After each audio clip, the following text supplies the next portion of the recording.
सो प्यारे बच्चों, a very good evening to you all and welcome again on Faith On. And it's my humble request that keep your faith on me. This video is quite little bit late just because of our one unusual travel.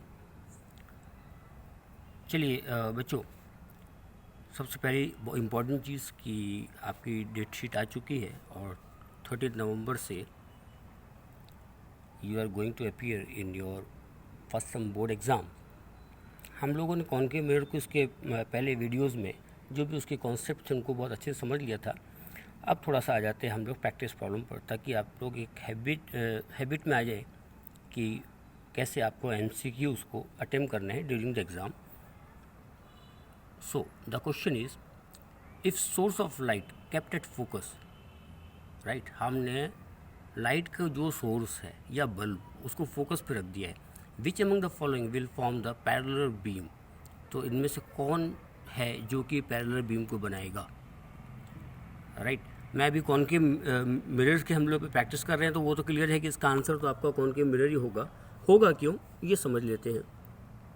देखिएगा, ये आपका concave mirror, ये बच्चे principal axis, ये focus, right. Kept at focus which among the following will form the parallel beam. एक चीज़ समझ लेते हैं, जब आपका ऑब्जेक्ट इन्फिनिटी पे था तो ये आपकी एक रे जो कि रे जो है वो प्रिंसिपल एक्सिस के पैरेलल हुआ करती थी और रिफ्लेक्ट होकर के वो फोकस से होती हुई निकल जाती थी. इसको उल्टा कर दीजिए, अगर अब आपका ऑब्जेक्ट या सोर्स ऑफ लाइट ही ये हो जाएगा तो इसका जो ट्रैवलिंग होगी वो आपकी इस प्रकार से होगी. ये टकराया, रिफ्लेक्ट हुई रे और प्रिंसिपल एक्सिस के पैरेलल हो गई. राइट, तो ये कंडीशन कॉनकेव मिरर के केस में बनी है, तो इसका ऑप्शन कॉनकेव मिरर एकदम राइट है. Next question is converging the rays. Right, converging का मतलब होता है कि रे को किसी एक पॉइंट पर ही ला करके डालना. राइट, तो कन्वर्जिंग मिरर के केस में कॉनकेव मिरर को हम कन्वर्जिंग मिरर बोलते हैं. Converging the rays of light by a concave mirror, intensity of light at focus will be. अगर लगातार नई नई रेज आ रही हैं और वो कन्वर्ज होती चली जा रही हैं फोकस के ऊपर, तो लाइट की इंटेंसिटी पे कैसा असर होगा. तो इसको तो सोचने की भी ज़रूरत नहीं है, जब रेज बढ़ती चली जाएंगी तो आपकी लाइट की इंटेंसिटी भी इंक्रीज ही होगी. सो this is your correct option. Next is dentist use concave mirror.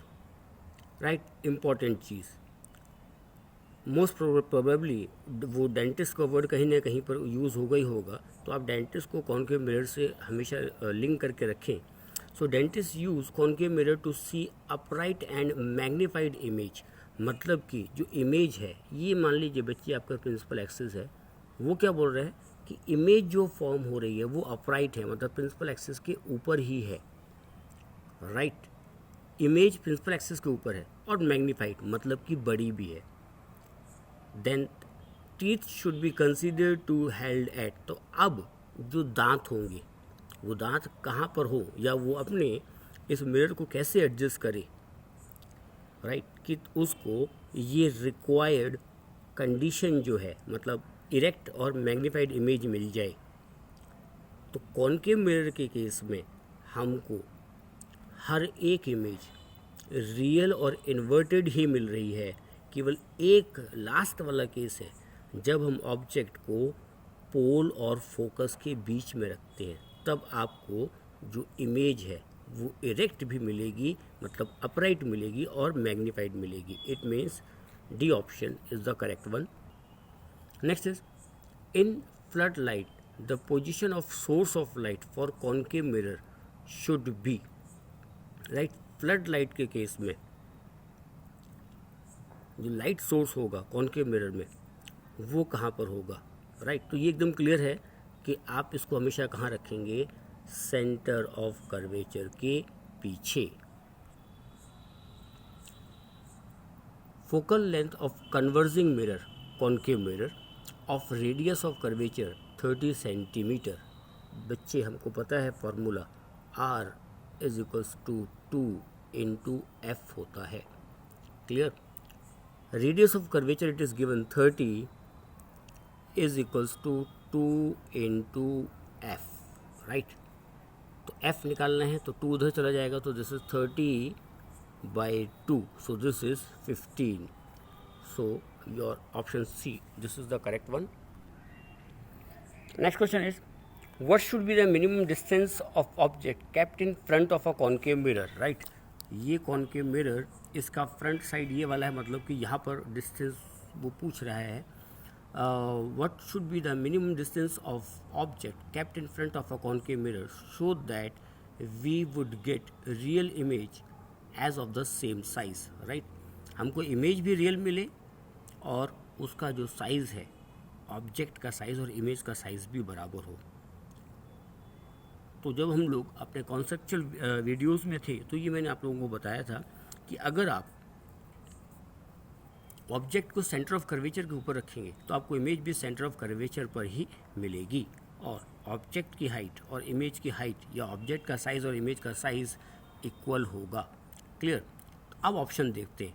F दिया हुआ है, एफ दिया हुआ है, एफ दिया हुआ है, एफ दिया, मतलब फोकल लेंथ की रिस्पेक्ट में पूछ रहा है, राइट। तो दिस इज योर फोकस। मैंने माना कि पोल से लेकर के फोकस तक का जो डिस्टेंस है वो एफ है, राइट। और एफ से लेकर के सेंटर ऑफ कर्वेचर जो आपका होगा वो डिस्टेंस भी आपका एफ ही होगा, right. So this is F plus F, 2f, right. So 2f, this is your correct option. ये बहुत easy. Converging mirror, concave mirror of focal length 2 metre has radius of curvature, right. तो R is equals to 2 into F, इसके पहले वाला भी हमने किया था। So this is 2 into focal length, it is again 2, so this is 2 into 2, 4 metre.